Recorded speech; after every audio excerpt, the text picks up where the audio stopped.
All right. Welcome again to the Angry Asian Uncle podcast.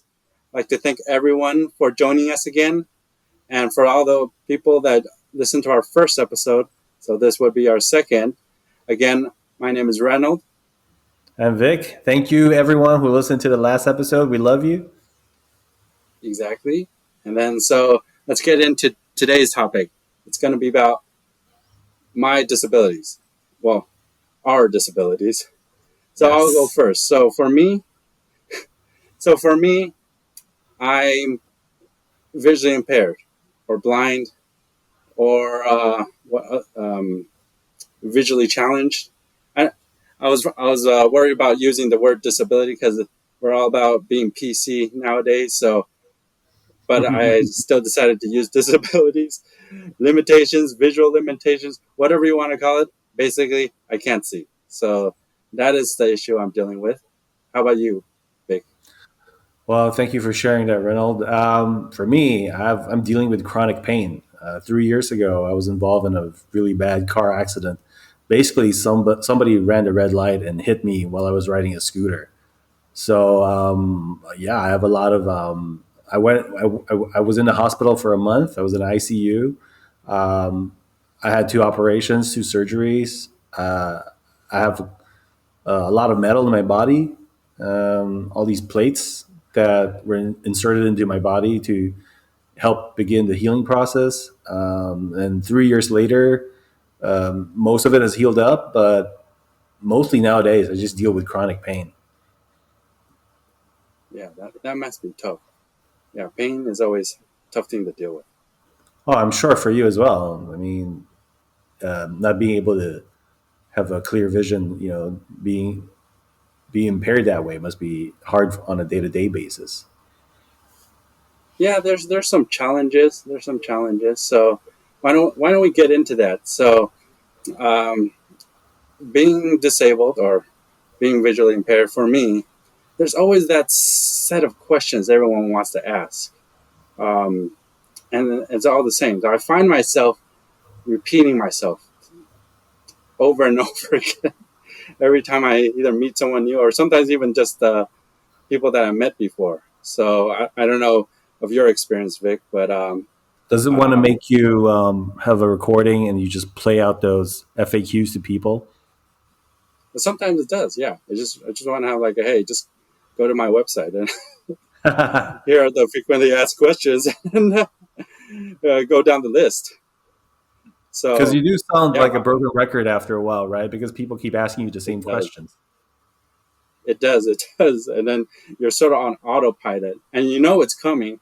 So your mind is sort of on autopilot. Okay, let's just get these questions over with, and then we can move on. That's how I feel nowadays. But do you blame people for asking those questions though, or it's totally understandable? It's totally understandable. It's because first of all, if they just met me, they don't know me, so of course they're going to be asking questions to get to know me better or to understand the situation. But yeah, on my side, I answered that question millions of times, so uh, you still feel that I have to answer this again. But again, I have to understand this is a new person that just met me, so they just trying to learn more about me.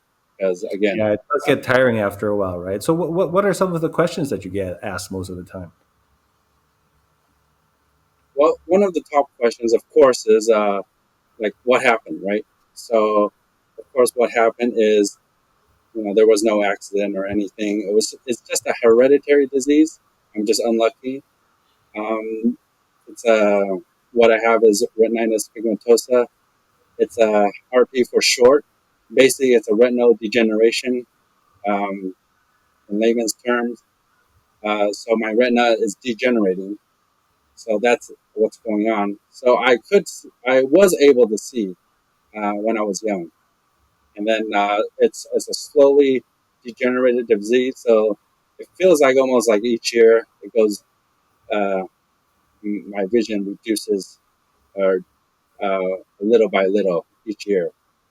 So When did you first start noticing your vision loss?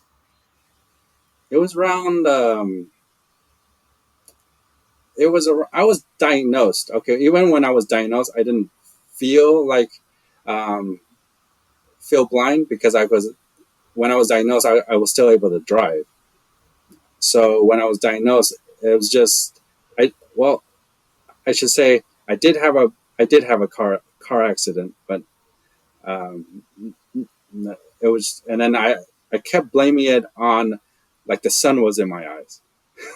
So Oh, right, I used that excuse. Yeah, the sun was in my eyes. It was really bright. I couldn't see.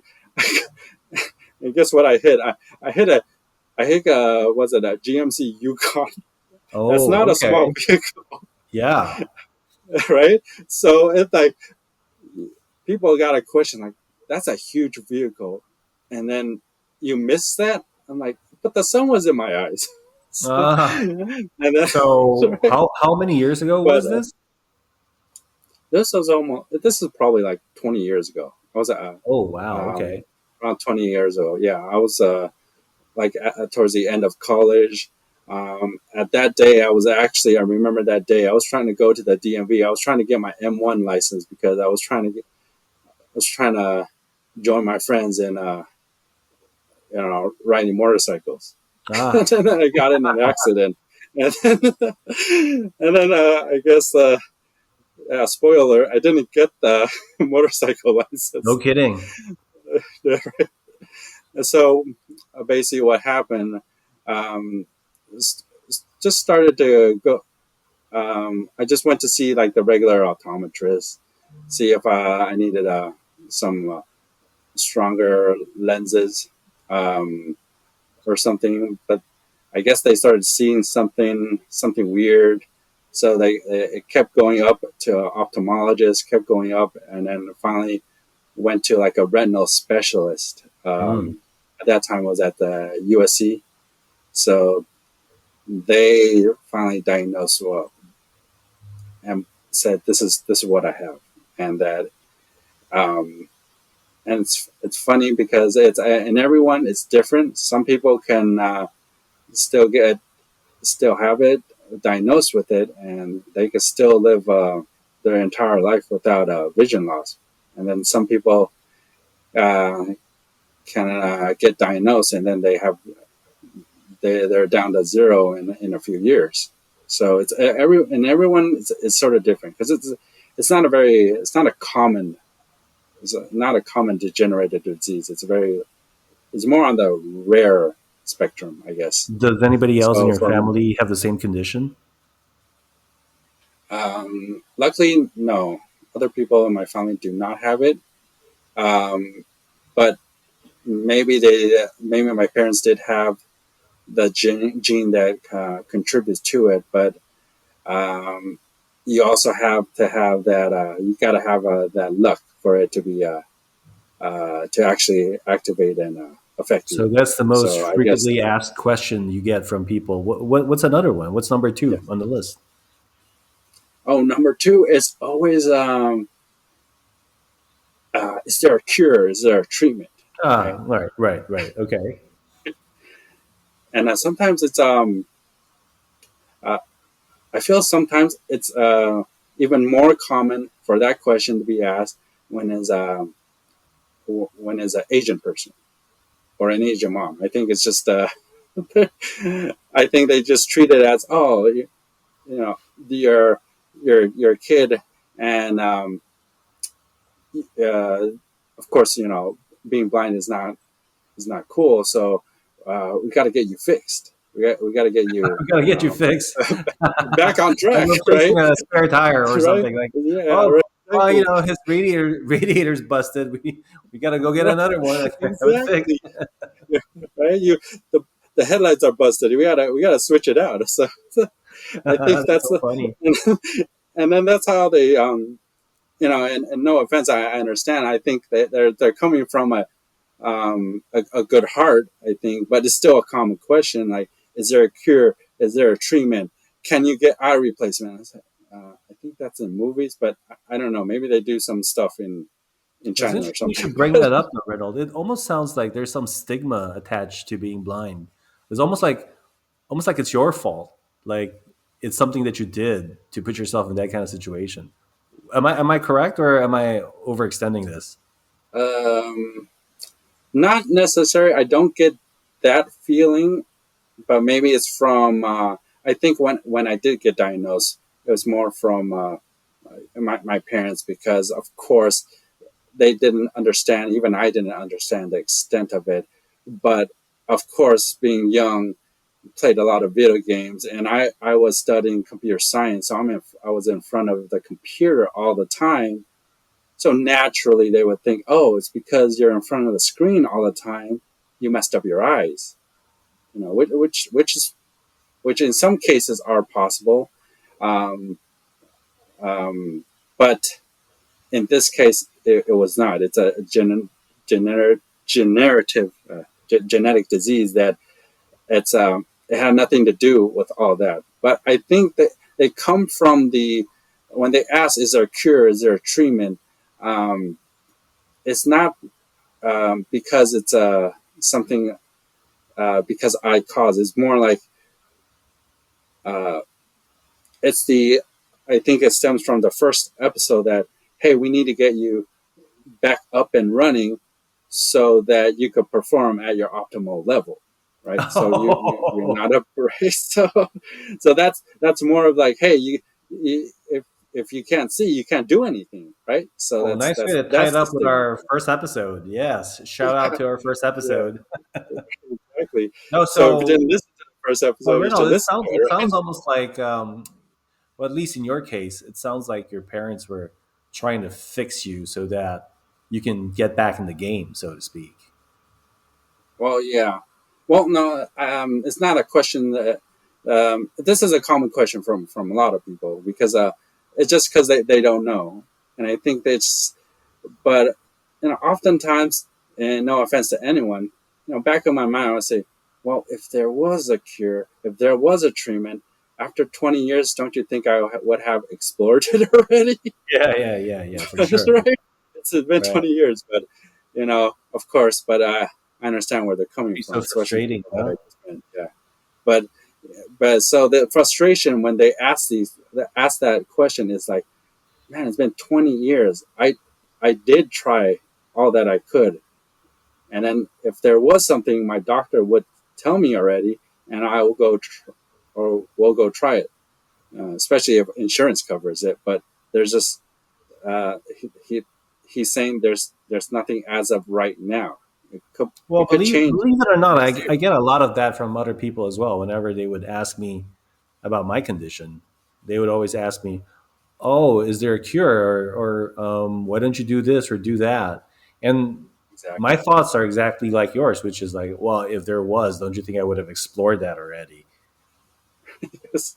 Yeah. Yes. Yeah. So Not to be mean or anything, but yeah, exactly, it's but yeah. the frustration comes from that. People mean Yes. well, but it kind of wears you down after getting asked that Yes. so many times. Oh Um, yeah, it does. And then you stop like, yeah, there's no. So it's more like it's just automatic. No, there's nothing I could do right now. Just move on. yeah, I Try think to move people the mean well. It conversation comes on. from a good place, right? That they want Yes. to see. Well, is there something you can do about it, or are there cures for it, or in my case, like, oh, why don't you go to physical therapy, or can you Oh go back for yeah. more surgeries, or are there advanced Right. techniques, or Right. maybe even Or Chinese do medicine, the Chinese the acupuncture zhenjiao or like acupuncture, the yeah, cupping or or something. There's do stuff some like that. do some cupping, do Yeah, some right. do some acupuncture, do some physiotherapy. People mean well, and I'm grateful Right. for that. But yes, of course, when you're the one in that situation, you try to explore most of the things that might be helpful. And at Right. least for me, what I found was um, you heal yourself up to about maybe 75, 80%, but you're Mhm. never really put back exactly the way you were, uh, Right. pre-accident, right? So Yeah. I think. pre trauma, you're operating at, say, 100% your normal self. And after Right. going through something like this, especially if it's physical trauma, you heal up to about 75, 80%. And the rest, you're just never fully put back together again. And you try to explore different things. Some help, some would help for a while, but then it means regular visits. You have to keep going back. And at some point, it's really just learning how to manage. It's almost like a friend that lives with you that you can't get rid of, that is Mhm. annoying but is here to stay. So you have to find Right. some way to move forward with everything that Exactly. comes with it. Yeah. Do you find Yes. that Yeah. that's the same situation for you? Yes. Yeah. It's like a permanent roommate or something. Yeah. You just have to, at the moment, live with it. Because I mean, for me, again, there's no cure. There's no treatment. So I just have to live with it. Have to adapt to it. I have to do things in that with my current situation, with my current disability. I just have to do things differently. So um, that's also, I guess, the next like common question. Like, of course, they always want to know like how do I? Well, one thing would be like, oh, can you drive? I was like, well, did I don't think it's safe for me to drive. Well, and then the DMV already took away my license because I couldn't pass a vision test. So Well, that I answers mean, your question then. right? So I'm pretty. If I could drive, I guess I would, but then I don't think I can. I don't think I could drive safely. So so Yeah, it's amazing um, how a lot of the everyday things we used to take for granted becomes a real challenge when you have some form of disability. Um, yes. on my part, it made me more sensitive to people who have other disabilities. Like before I had a accident, of course, you would have empathy for people who, for example, are handicapped, or in your case, for vision or for hearing. Mhm. But I just, after experiencing it for myself, I realized just how the loss of one limb or one function of your body is it cascades to a lot of other things that you can't do well anymore. It's amazing how Yes. even just holding a cane or crutches, because one or two hands are suddenly not free anymore, and then that cascades into, well, now I'm not able to really hold a shopping bag anymore. To, well, Yes. I'm not able to hold my child's hand crossing the street anymore. To things like, well, if I'm lying down, or I'm in a lying down position, and I'm Mhm. trying to physically bring my body to a sitting position or standing up because of loss of the use of one leg, or because it's super weak and I can't really put a lot of weight or effort on it, how that sort of puts a strain on the other parts of your body, which in turn leads to other complications. It's all tied Right. up. It's a system. And I just realized Exactly.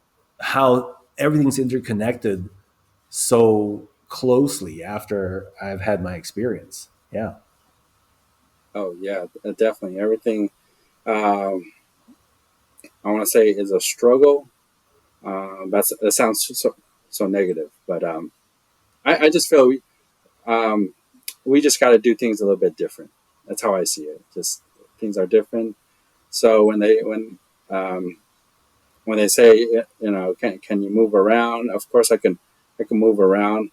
Um, and then when I how do I get around? Because I still gotta take my son to places, and I myself need to get to places. So I do have to ask for rides, or sometimes I also use the paratransit that uh, the government provides, sort of lower cost transportation, but uh, just to get around, just to do what. um, do what I need to do. Um, I don't know your experience when it comes to transportation, but I think the common questions uh, when they ask is just how.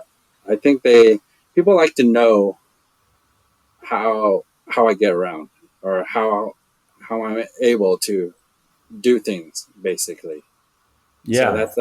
so I think that's a more broader question, but because it comes down to how do you get around, how do you cook, or how do you read, and how do you like all of those how do you questions Also, I start think it arising compounds the after. problem when it's not immediately obvious that you have a disability. For example, if you're Yes, taking public transportation and you're taking longer to get on or off, and trying to find your card or some change to pay. And hmm, sometimes, if it's not so obvious, people get fed up or a little annoyed or they get impatient until that's they true. realize that you're actually disabled. Yes, For my part, after I quote unquote healed up, sometimes when I'm crossing the street, I can get a sense that some cars or some other pedestrians are a little annoyed at why I would walk so slow, almost like yes, I'm deliberately trying to get in their way, but I'm not. It's just that I don't walk as fast anymore, and then yes. it's a little wonky. And so when I'm Yes, when understand. I'm out in the world and I'm not immediately obvious that I'm disabled in some way, people tend to lose their temper. But people are generally nice enough when they realize that, oh, he's going through something. But it's unfortunate that it had to come to a point where they lose their temper first before they give you the empathy, especially when it's not That's true. obvious. Yeah, that's one of the challenges, I think, when you're dealing with Yes, somebody. that is. Yeah, I can imagine too. So, I think what I started to do, even at an early stage, when I was still able to get around without um, a white uh, a white cane, or so. But I still use it. I still pulled it out everywhere I go. I was still quote unquote displaying it to show people that I'm blind, That's even a though smart I move. That's a smart move, right? You're signaling to yeah, the world, right? Yeah, that's smart. yes, I singly so I'm so that when I'm crossing the street or if I'm slow to get on the bus or um, if I'm approaching you, it comes in handy when you're approaching people. They don't think you're a weirdo. Be like, oh, can I ask you where the supermarket is, and you're standing right in front of it. Because if I if I if I don't have some indications, but like, man, you're standing right. Why are you asking me when you're right in front of the Walmart? Why?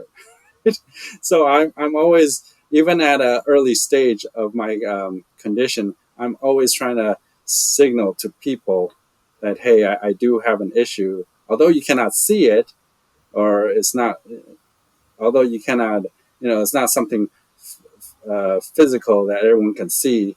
I do have a impairment that I'm dealing with. So Right, right, I think, right. yeah, yeah, Yeah, yeah, it's true. I mean, when I was walking around with a cane, hmm, people immediately pick it up and they know that this person would be slow and maybe yes, have a little bit more of a hard time going up and down the stairs, and then they kick into the understanding mode.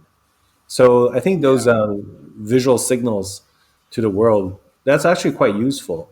I mean, I don't blame people being for thinking that way or for being a little impatient if they didn't realize that you're impaired in some way. I don't blame people really, because it's yeah, not obvious. It's not obvious. But once yes. It's not. people, yeah, well, I noticed that 90% of people that I meet, once they figured out that, oh, actually he's actually going to be slow because he has some kind of condition, then they start being nice. So like that's been my experience. Yeah, I think. that's my experience too. Now I like it when they change their tone and become nice and helpful. But how about we get into let's have some fun. Let's get into they know they've been told what our issue is. So I literally like tell them I'm blind, and yet their actions are questionable. That just sounds mean. You mean there are people like that around you? That's just mean.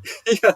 So I mean that revolves around my pet peeves when I tell people about my condition or just daily acts. Okay, so let me go down the list and maybe you can share some of yours as well. But for my first one, when and I had this experience just this past weekend when I was at a grocery store, the Stater Brothers. Yes, I'm naming names now, but I went in because we're trying to look for the restroom. So I approached an employee, um, of course, and then I asked, "Where's the restroom?"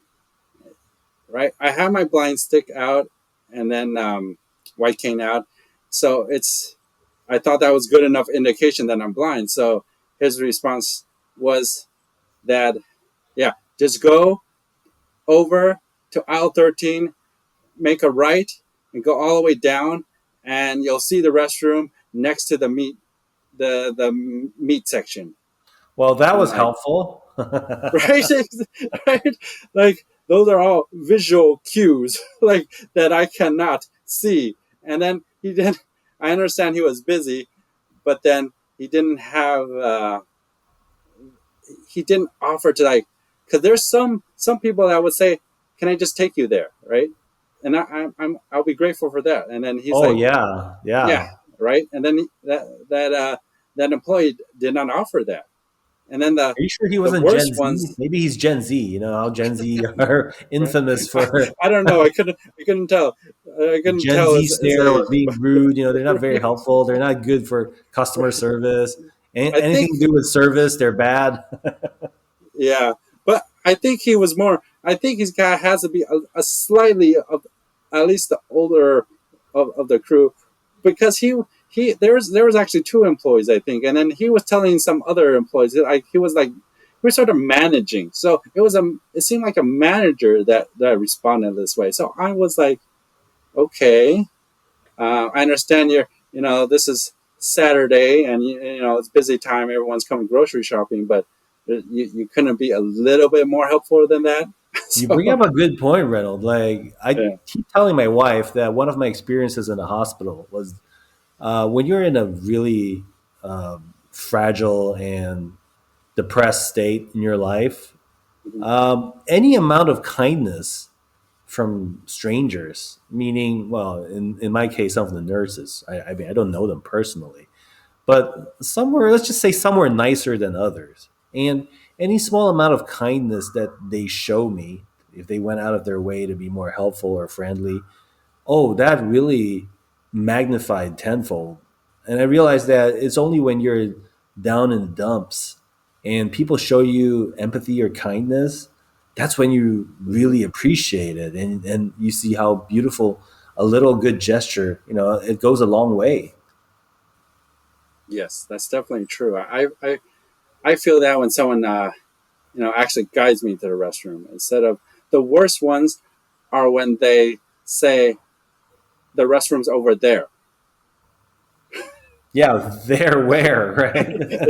Yeah, exactly. I assume they're pointing somewhere, but the the that's the best response they can give me.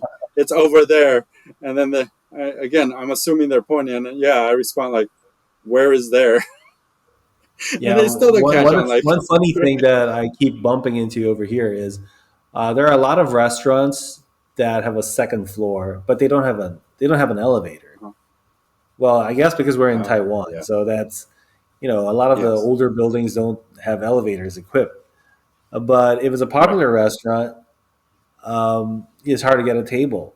And most of the time, even if you get a table, they'll be like, "Oh, we managed to get you a table, but it's on the second floor or even the third floor." And mm, I realized that okay, whenever they do that, it's it's funny to me because it's so obvious that I can't walk at that point because I'm talking about a time when I was still holding my crutches or like I'm holding a walker, I'm holding a cane. It's so obvious that Yes. I'm gonna have a difficult time going up there, and yet they're just like no, so nonchalant about it. Like, oh, it's upstairs in the second floor. I was like, good luck, you know, Right. and and Right. Yes, exactly. yeah. So like I don't know, some I people are love more those sensitive than responses. others, right? Right. And then and then for me, the next thing is to would be I hate it when things are not accessible. I understand not everything can be accessible, but just like before we started this episode, I was trying to figure out the how to start it. Yeah, So just I was working out working a with new it. Right? software, I had to right? call Vic. Right? I had to call Vic and said, "Hey, I can't figure out these buttons because the programmer Yeah, decided not to label all the buttons, and all the buttons are not labeled start and record. Is labeled 1, 2, and 3. So what there is you one, two, go. and three? I have no So idea." to all the software developers out there, try to think Right. of visually impaired people. Have them in mind when you're designing your software. Right. I think okay. I come from I study computer science, and sometimes so I'm sometimes I'm not calling anyone out. Sometimes when we don't label our stuff, this is what we learned in school. Uh, sometimes you're just being lazy. There you I'm not go. saying this is what happened here, but but when I didn't label my code so that the teacher can know what's going on, because in real life your code might be passed on to other people to use, and if you don't label it, and people might not know what this segment of code is for. So I mean, this is like 20 years ago, so maybe things have changed. No, right, Uh, right. And again, this brings back to our point earlier, which is I don't really blame normal people for not thinking of mm, these things all the time because it's just not within their world. They don't really think about it exactly. until you go through the same experience or like there's a period in your life when it wasn't convenient for you because your body was impaired in some way. You just don't think about these things. I know that was a case for me before I had my accident. Yeah, I don't really think about these things. For example, one of the experiences I've had was after my accident, I've been to Japan a few times and I realized that wow, this city is really not designed for people who are disabled. Like they try, especially in train stations, but I Right. realized that this is a city that was designed primarily for people. They assume that you're able bodied. I'll give you an example of that. Like a lot of places, there simply are no ramps. You just have to walk up the stairs. And some of those stairs are pretty steep too. It's a long flight of stairs up and down to get from, say, one level to another or one train to another.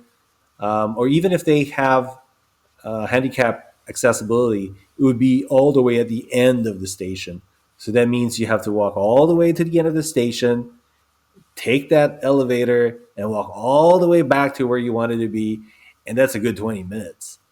So I'm Oh just man. saying that, you know, even in uh, supposedly more developed places, um, it's still pretty lacking, you know, accessibility for Yes. handicaps. And that only came to my attention after I've gone through the same thing. Oh, okay. I think yeah, and back to the nonchalant thing, and then even in developed countries like here in the U.S. Okay, and I'm talking about companies with big money, right? For my pet peeve have always been financial, like banks, like Chase Bank, Wells Fargo, Bank of America, right? These are large companies with money, right? That can invest a little bit more into being more uh, accessible for people. because my issue is, especially when you call customer service, or sometimes even when you go get into the bank, um, physically go into the bank, they there's certain um, tasks, certain things that you want to do, but you can't do because, like, say over the phone. Well, most of the time when I'm calling over the phone, and they're saying, "Oh, you got to do that online," but then I can't do it online because the website is not accessible, and then their response is to, "Well, can't you get a friend or a family member to do it for you?" And I'm like, It goes back to what "It's we were not saying their earlier. Well, if job." I could, I would, right? What? Right? And then I'm walking in to the branch. I'm face to face with them, and it's like, well, you need to do this task on this iPad here. Sorry, it's not accessible. It won't read. It doesn't have accessibility feature. Well, it will read out to you, but because of security or protecting your information, you have to enter in your information on this device in order for us to complete the test. And I'm like, I'm right here. What happened to the old school pen and paper where I signed and said that yes, I am this person. I'm Yeah, I'm it could Reynolds, be as right? simple as that. They don't make it simple, do Right, they? exactly. They make it more because I don't know the new age of digital digitalizing everything, but it's like you're just trying to, because I and then my argument is like, my friends and family right now are at work, so they can't be here. And plus, for my security reasons, well, you can't automatically assume that a friend and a family member would not take advantage of me. Of course, Good point. yeah, right. My family, because there's a bunch of people. I'm speaking for the general blind community, but there, or just people in general, there's people that take advantage of their family members, right? Whether and then Sure, there's friends sure. that take advantage, right? And I'm not saying I'm not trying to offend anyone, but that's just the reality. Sometimes things happen. So, but I feel like, hey, you are the employee, you represent this institution, whether it's like Chase or Bank of America. You are obligated to do your job, and you're you're hired to not only service the clients, but also you have an obligation to protect their privacy or protect their information. So do things right. So Well, if nothing actually, else, it's I more think better secure. customer service would just earn them more business. Yeah. I think if they Yes. have a reputation, if they build up a reputation for being um, good to people with disabilities, if they're good with their customer service, I think that it's just good business, right? If nothing else. Yes. But here's my Yes. question, though: do you think it's wishful thinking on our part? Um, Sometimes I think that the world's a tough place, right? So Yes. people are generally just kind of selfish and looking out for themselves. And so is that too much of a wishful thinking on our part, hoping that That's. these institutions that we go to would be more friendly towards disabled people? Maybe it's just wishful thinking, right? I think it is wishful thinking. I understand. Maybe we go onto YouTube and see all these videos of generosity and stuff like that. I'm not saying people are naturally bad or naturally, but we do live in a society where people are um, focused on themselves a little bit more, and nothing bad because we all have our own lives that we have to worry about. And I say this is because you think that nowadays I walk around uh, with my white cane, and nowadays I do bump into things, and nowadays I'm circling trying to find something, right? And then, and still in that aspect, um, you would think everyone just runs over and helps me, but actually that's really not the case. I would say maybe 10%. maybe 5% of the people actually out there. And again, I'm not hating on the people, but that's that's that's my experience. Like So when I'm my out at wish the is just airport. that, given that Mhm. what we're doing, for example, would bring more awareness to people and just Yes. shine a spotlight on some of the challenges that people with disabilities go through. And again, going back to what I was saying earlier, I realized that a little bit of kindness goes a long way. I mean, I don't need the whole world to be kind or to be more sensitive to people with disabilities, or Right. just to be extra helpful. But even if it's just a good solid 10-20% of people in the world who would give that extra kindness, that already goes a long, long way. We don't even need the whole population. Just a good solid number is good enough. Yes. Yes. I think well, at the end, probably, I understand.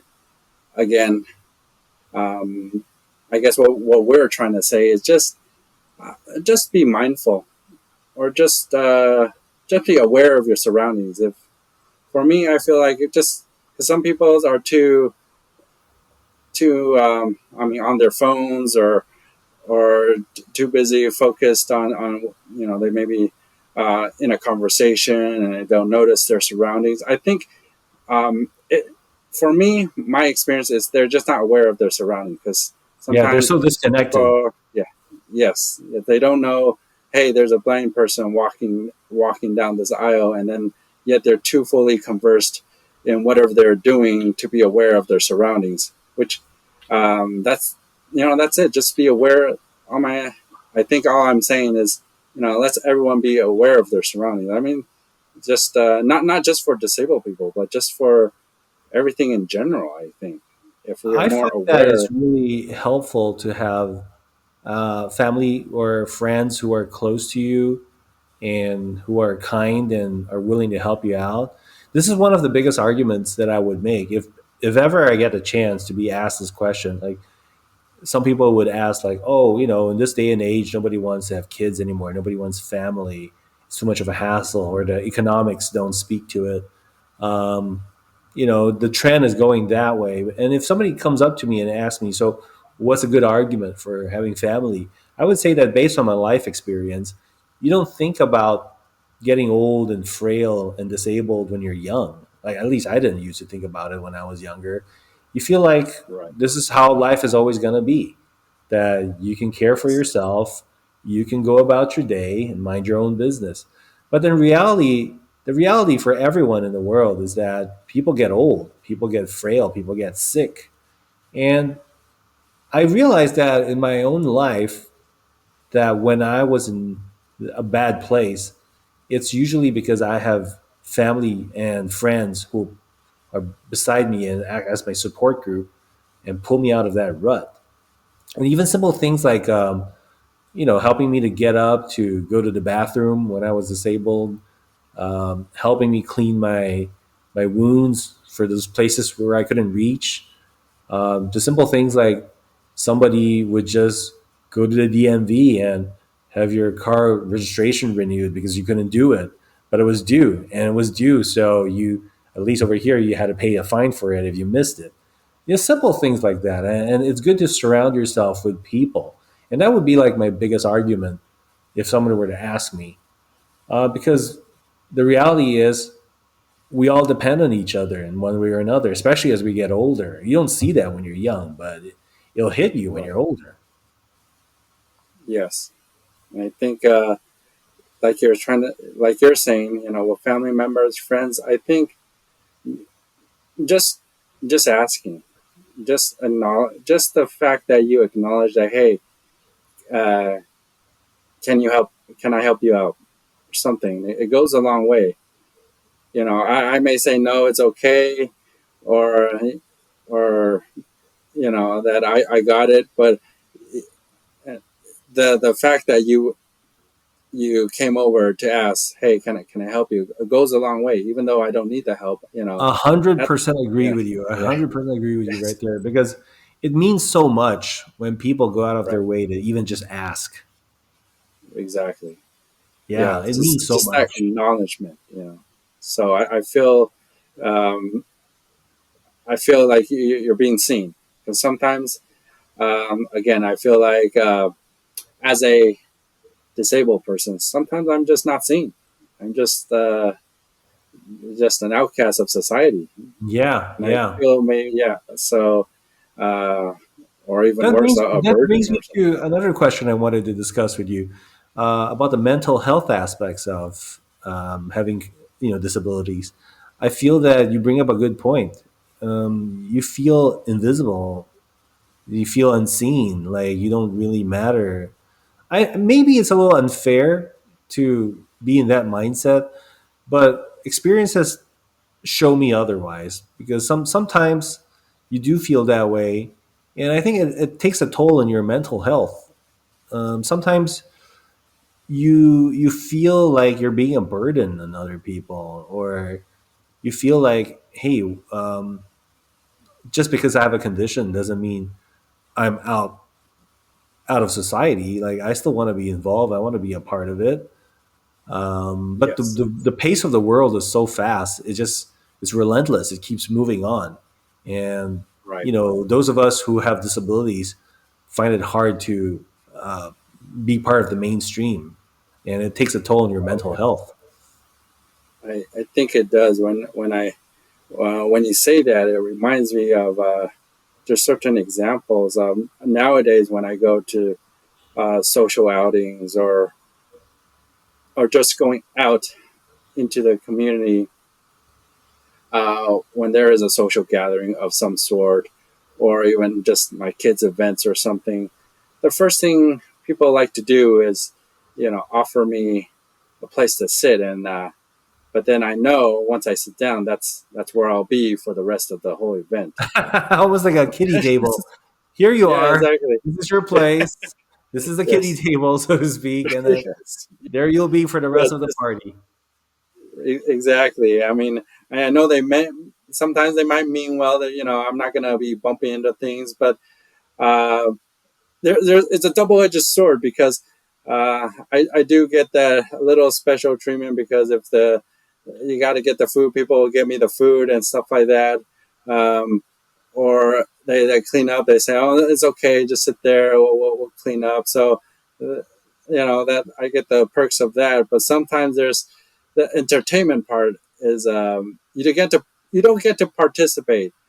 I Yeah, remember not back fully at when I least. was in Yeah, Taiwan. Yeah, yeah. yeah. When I remember back in Taiwan when I because and I was getting around Taiwan.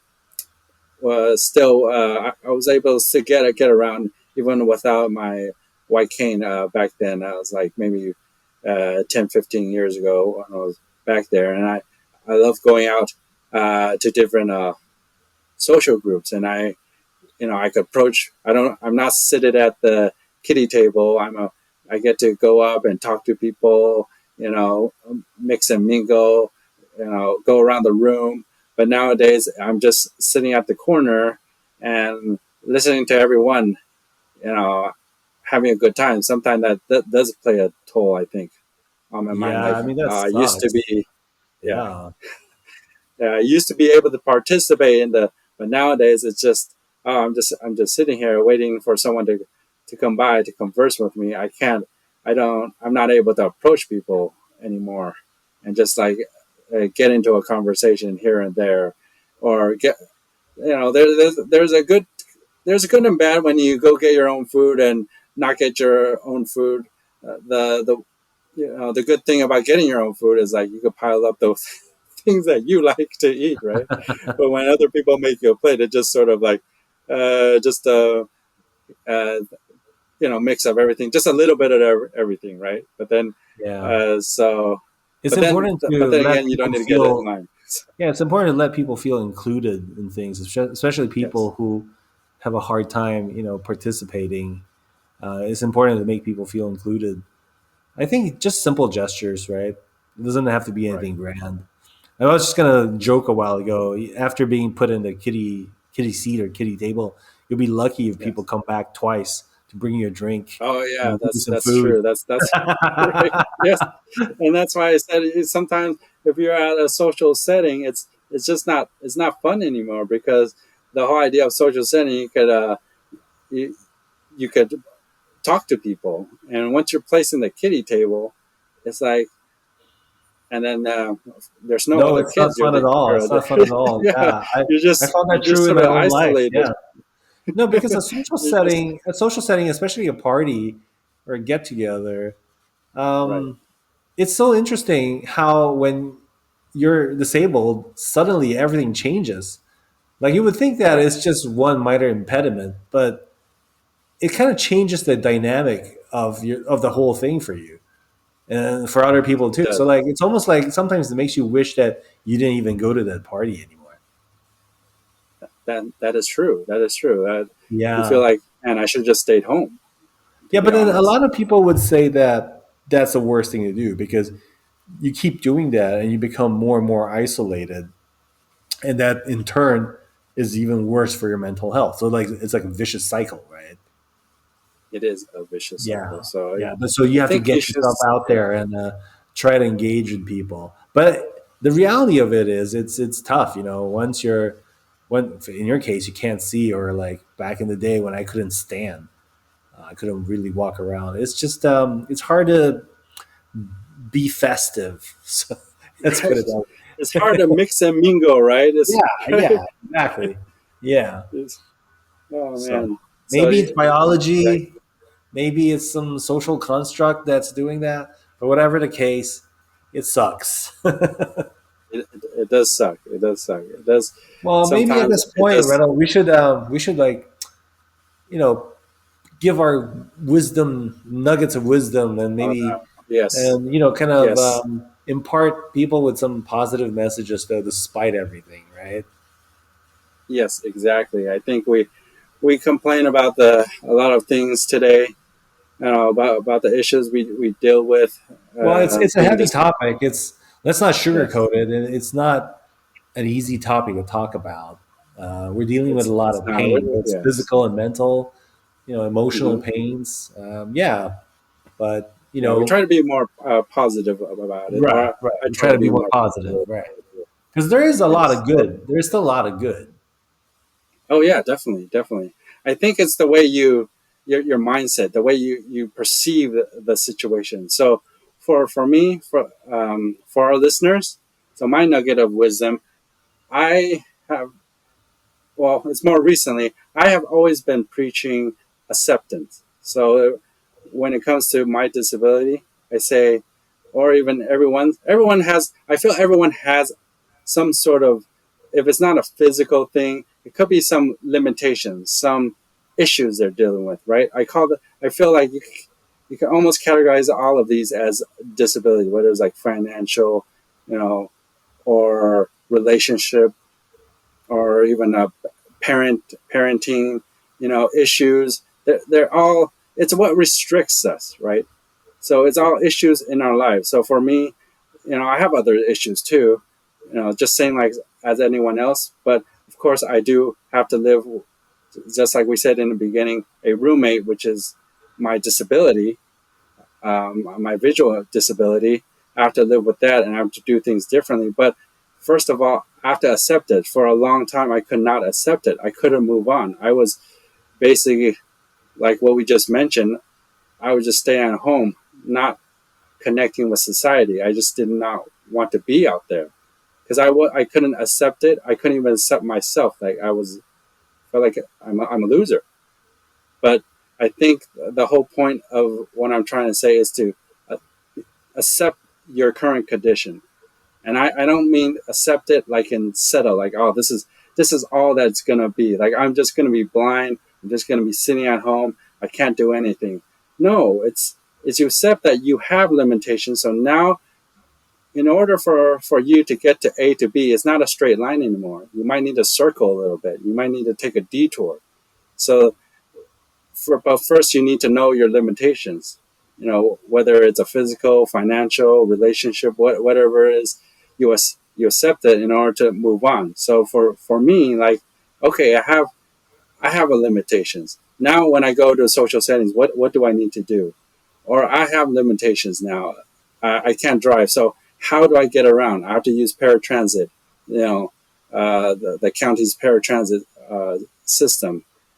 And now I have a disability. So, but I still want to be active. I still want to go out to do stuff. So what are some sports activity that I can do? So I picked up doing jujitsu because it's something that I can, that I can Interesting. do. Right? Yeah. Yeah, Yeah. I That's I wow. could Yeah. feel my way to, I could still learn because it's a more physical touch where my senseis, my professors, they do the move on me, and then that's how I learn, and then I can participate in that sport. Of course, That is so and interesting. then I should pick yeah, your brain on that some other episode. But yes, please go on. yes, yes. So yes, so I think um, so. My at least today's wisdom for everyone takeaway is to first accept where you are in life, circumstances you are in life, because only when you accept it is when you can move forward. Because if you're not accepting it, you're still in the denial phase, just like in the 7 stages of grief or something, right? In order to overcome the grief, that there's that step of acceptance, right? Acceptance is when everything starts turning. You're going from depressed, and then once you get to the stage of acceptance, then you could go back up towards being happy. So I feel like in this case, in my situation, yeah, I was depressed. Yeah, mentally it's straining. Um, but once I was able to accept it, then I could turn things around. Okay, things I need to do differently. People aren't going to be uh, doing things the way I want to. There's going to be websites that are not accessible. People are going to answer me the restrooms that way, right? But I just gotta. But because I accept where I am or my circumstances, then I can move on, even joke about it. So I think it's a That is so well said. That yeah. is so well said, Reynold. I have to. Yeah. I mean, I'm I'm speechless. I think that's so well said. I mean, Yeah, another way of phrasing what you said, which is kind of like my takeaway from today, is it reminds me of the saying, "We're all dealt different hands, right?" Or we play the hand that we're dealt with. exactly. Meaning, all of us have different conditions in life, and sometimes I find it helpful to be grateful, to have you to be grateful for the blessings we do have. Great gratefulness. Every time I feel depressed or I feel sad about my condition or what happened to me, I find it helpful to remember that everyone's going through something, and a lot of people out there might even be going through things that are tougher than what I'm dealing with. We're all dealt different hand. And to your point, I think the key though is to accept that, understand it, that this is the reality that you're dealt, so that you can finally move on from it and do something right positive for yourself. Because we don't expect anybody to take pity on us or like give us special treatments. I think that's one of the things that we were talking about for the past hour. We didn't really articulate to the surface, but I think both of us feel that well, it's not that we're expecting handouts of any sort. We don't Right. feel like, oh, you owe us anything. We don't feel like society or the world owes us anything. We're just kind of sharing our thoughts and feelings. I feel that Yes. it's important for us to let people understand that, and at the same time, that we want to be active in our own ways. We have to find different ways now to engage with the world, because it's not a straight line anymore. We have to find other ways to go about it. And at the same time, I feel having that grateful heart is really important. Yes, there are a lot of hard blows in life, but at the same time, there are also a lot of blessings, and everyone's going through something on their own. So that's why it's important to be kind to everyone as much as you can, right? It goes a long Yes. way, as I said earlier. So that's really my main takeaway for today. Great. Yeah, definitely. Yeah. And I just want to echo that, we didn't do this episode so that everyone can feel sorry